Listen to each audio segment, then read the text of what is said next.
Hello friends, welcome to my YouTube channel Data Activator. From today we are going to start Pandas series, and as you know, Panda is a data analysis library that allows us to easily read and work with different types of data. We can use it for analyzing CSV file, Excel file and other data format. So if you are on the way towards data science field, or you want to transition towards data science field, this video series is for you, and you must learn this Pandas library. So in this video we will discuss how to install Pandas and on which data I am going to cover this tutorial. Also I will be using Jupyter Lab. You can work on Jupyter Notebook also. So first open your terminal, and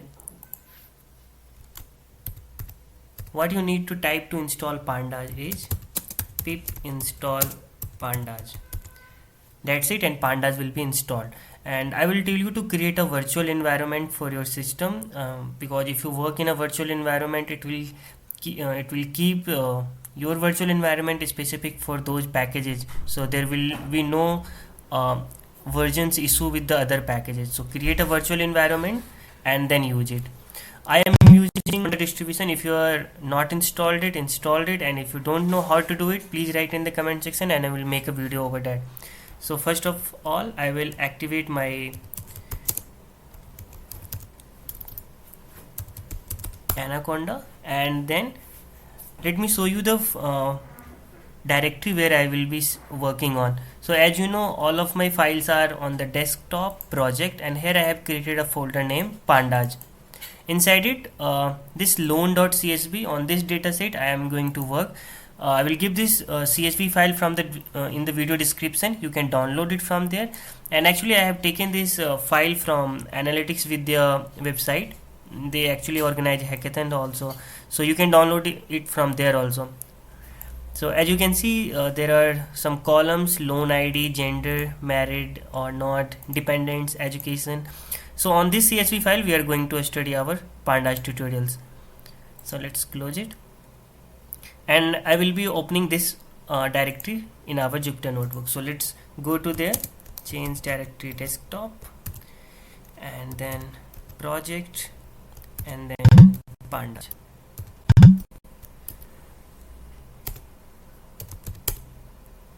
Change directory Pandas.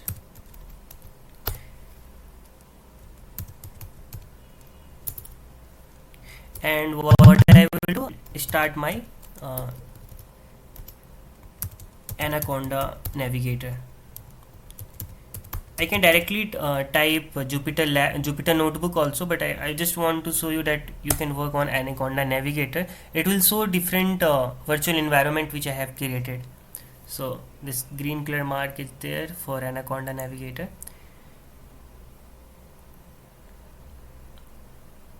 Okay, as you can see, this is the Anaconda navigator interface, and here I am working on the base environment, base root. And as you can see, for different project I have created different environment. So I will be working on root here only. This car environment, I think you have came across when I have deployed my object detection model. I have used this environment. So right now I will be working on base, and I will launch the Jupyter Lab. You can launch the Jupyter Notebook also. I prefer Jupyter Lab now. And as you can see, all of the file, our loan.csv, and this is the Pandas intro file I have created.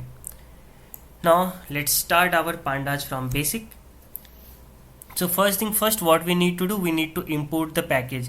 So I'm just import Pandas as PD, and this PD normally we use for aliasing. We don't want to write every time Pandas whenever I want to use this package. So we use in Python aliasing. So now Pandas will be referred as PD. So whatever function we need to call, we will call it using PD. So let's run it, and it's done. Now what we need to do, we need to import the library. Not import the library, we need to import the file. So the file is loan.csv.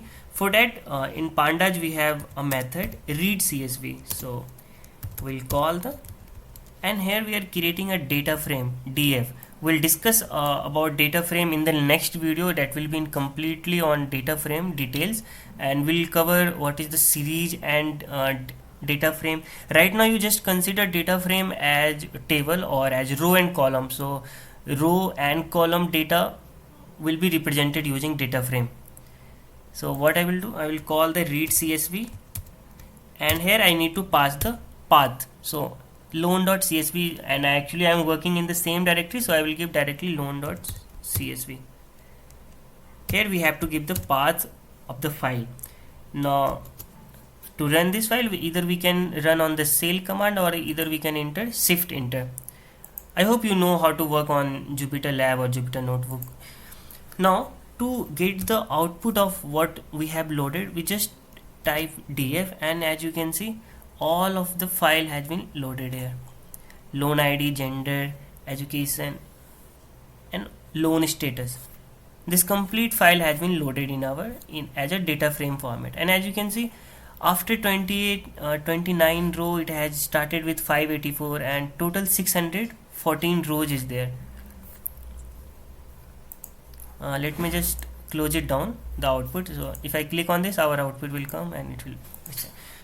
Now how we can know that what is the shape of our data frame, like how many data is there. If I run it, and we have seen that a total of 613 rows are there, but if our file is too large that we don't want to see by going till the end of the file, so for that we have an attribute in data frame in pandas, that is df.shape. We can call this and it will give the result as a tuple. So if you have watched my Python tutorials, you know tuples are those data types where we place the items inside parentheses. So the result will be a tuple, and the first parameter will be the number of rows in your CSV file, and the second will be the column. So let me just open that file here also, so we can parallelly see it. As you can see, this is the CSV file. So a total of we have 613 rows and a total of 13 columns we have.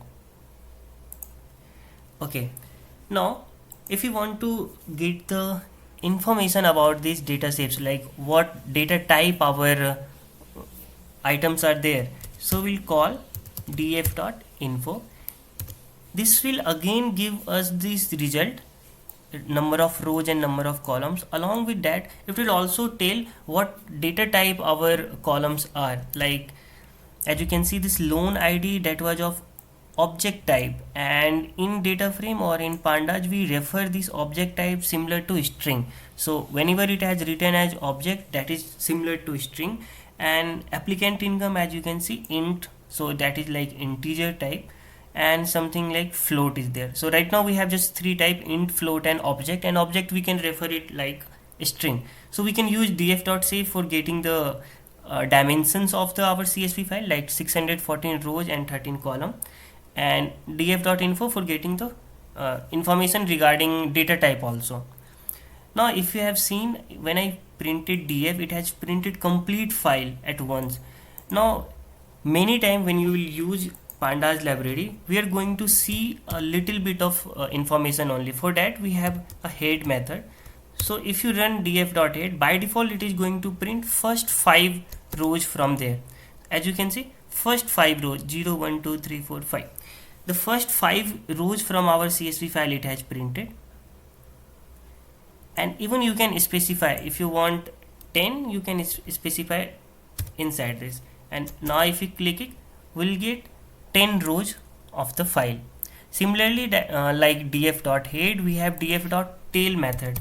So if you want to see the file from the last, and if I don't pass anything, it is going to print by default last 5. So as we have discussed, our data set has 613 rows, so it has printed last 5 rows there with the complete information. And here also we can pass number of rows we want to retrieve. I can pass 10 and it will print last 10 rows from there data frame. So don't worry about what is this data frame. In the next video I will go to cover all those basic part of data frame. Just consider that data frame is used for representing the data set in a row and column format. As you can see, these are the rows and all the columns values are here. Now as you can see, here we have around 13 column which we have discussed from the shape attribute. Suppose we have more than 13 columns in our some data set, how we are going to retrieve the complete columns, how we get to know that how many columns are there. So we can get a list of columns by calling the method, and that is df.columns. If I run it, and you will see a list of columns which are present in our data set. So these are the columns: loan ID, gender, married, dependents, education, and all these columns were present there. So a total of 13 columns. Suppose you want to print only the education criteria, like how many are educated and not, like graduate and not graduate. So for that we need to pass it df, and here we need to pass education. If you run it,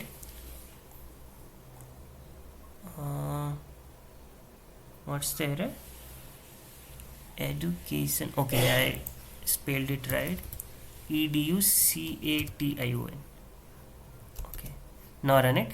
As you can see, it has printed only the column which is of education. So this was the result for education column. So the syntax is, you have to pass df, and inside it you have to pass your column name which you want to print. But the only difference is, when you want to retrieve only one column, you just have to pass it like this. But if you want to retrieve a list of column, like I want to retrieve education and dependents, I want to retrieve these two. Suppose I want to retrieve gender also. So if you want to retrieve 3 columns, you have to pass them as a list, not like education and then comma gender. We can't pass like that. So here, this is the syntax, data frame, and inside square bracket we need to pass.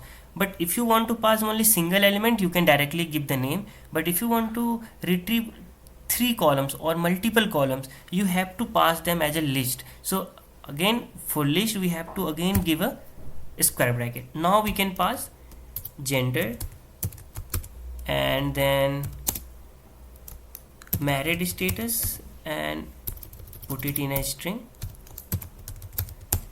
and the third one will be education. Now if I run it, and you will see these 3 has been printed out.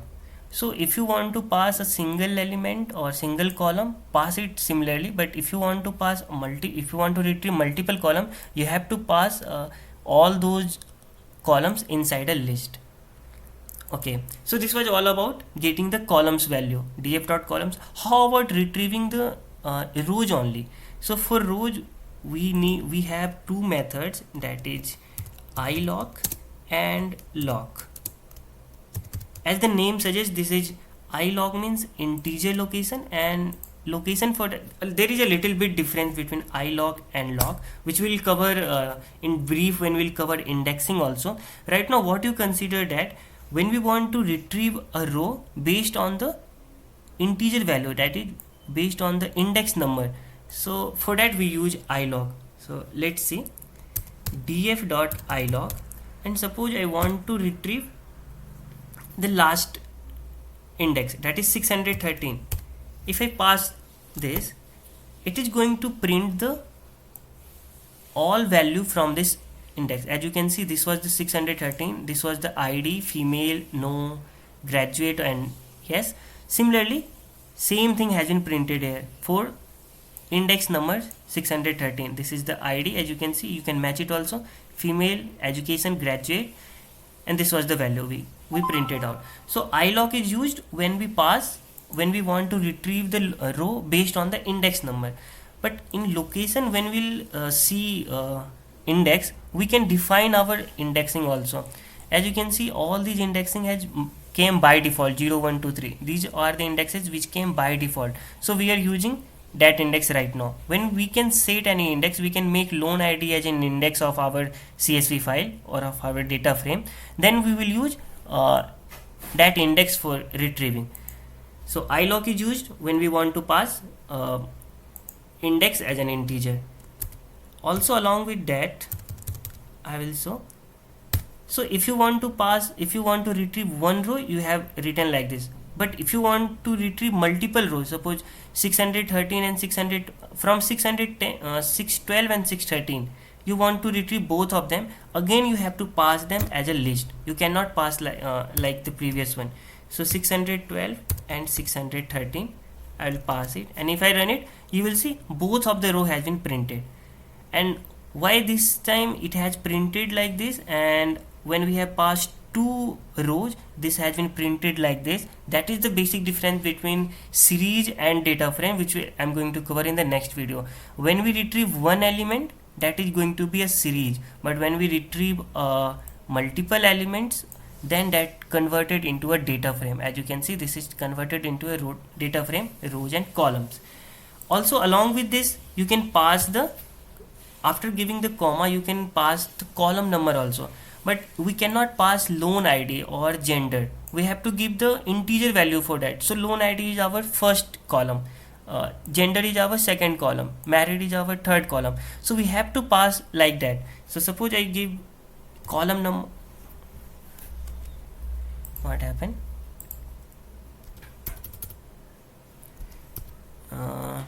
Okay,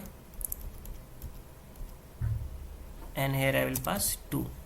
If I run it, okay, it has converted it in a markdown format, ilog, and here we have passed 612, 613, and then I want to print the column 2. As you can see, 612 rows and 613th rows has been printed, but only with the column 2. That was the column. What was the column 2? That was the 0, 1 and 2, married, yes or no. So it has printed yes and no. If you want to print this gender also, we can pass it like this, 1, 2. But now since we are passing two elements, we have to pass it inside a list. And now if I run it, you will see both of the row, okay, not 1.2, 1, 2. As you will see, the two row has been printed, and on what column? 1 and 2 column only. So if you want to pass one element, that is the most important thing you have to remember, you can pass directly inside a square bracket. But if you want to retrieve multiple elements, you have to pass them as in list. Now we have covered ilog. We should cover about log function also. So the slight difference between log is, right now we are still passing the same. Since ilog we have passed 613, here also I will be passing 613. So there is no difference which you will see right now, because we have used ilog for 613 and here also. But the difference when we will cover index, in ilog we only pass integer value, but when we use log function for retrieving the rows, we can pass the level name also, index name also. So right now we haven't decided what is our index, so by default the index generated from this we are calculating on that. So 613, and we can retrieve it. And similarly, if you want to retrieve multiple item, 612, 613, and here what we can do in a log function, instead of passing the column number here, we can pass our column name. So we can pass loan ID here, loan underscore ID, and if I run it, you will see the row has been printed. So that is the difference. In ilog, for retrieving the column we have to pass the column number, but in log function we can pass the column as a level also. And one more thing is there, we can use slicing also. If you have studied my Python string or list function, we used to do slicing.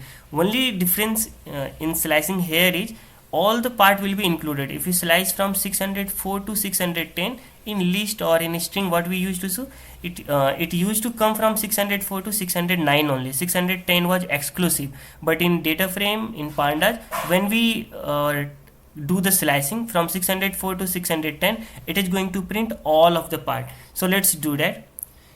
So df.log, and we can slice on ilog also. I'm showing it on log method. So df.log, and we can pass from 604 to the index number 610, and we'll place a comma here. When you will doing slicing, we don't need to put it in a list. And then I want to print from loan ID to the column education.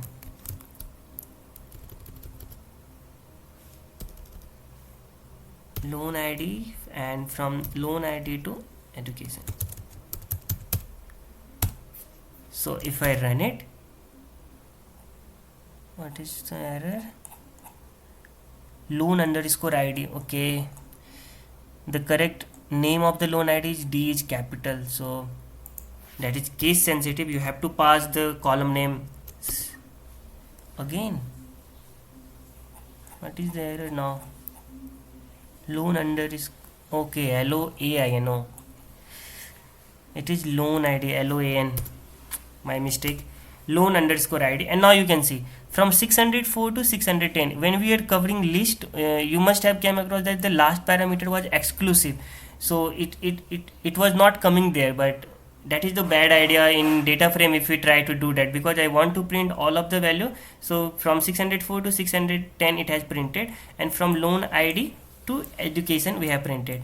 So we don't need to pass all the column name one by one inside a list. We can even use slicing also. So this was all about using ilog and log. So what we have covered how to retrieve columns, how to retrieve multiple columns, how to use ilog and log, and how we can use slicing over that. And before ending the video, one more thing I want to show, that is, suppose this education, a lot of people are graduated and some of them not graduated. How we can get over an idea how many are graduated and how many are not graduated from our data set? For that we have a very easy function in pandas, that is, we have to pass the column on which we want to get the count of the value. So I want to count how many people are graduated and how many are not. So df and education we are passing as a column, and then we'll pass the method value underscore counts, and as we run it, we'll see out of 613 rows which we have, 480 has been 480% are graduated and 134 are not graduated. If you calculate, if you take a sum of this, you will see 483 11 and 415 6 613 to 614, total 614% is there, and out of that 480 are graduated, 134 are not graduated. So we can use this value counts on that. We can use this value counts on gender also. So if we pass df and then gender, pass it as a string gender, and then we'll call value underscore counts. As you can see, 489% are male and 112% are female. So that was all about value count. There are other methods also which we can easily apply on data frame, and let's see the function whether it works. df.describe. Yeah, this describe method is going to give you a lot of information about your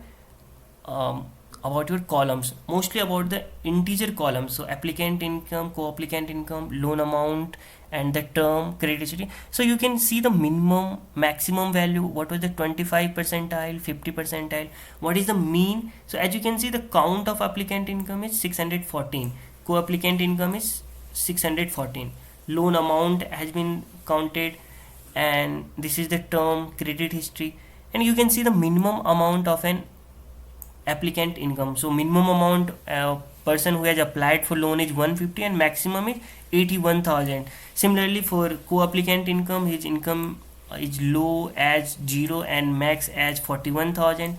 So a lot of information about numerical data we can get using describe method.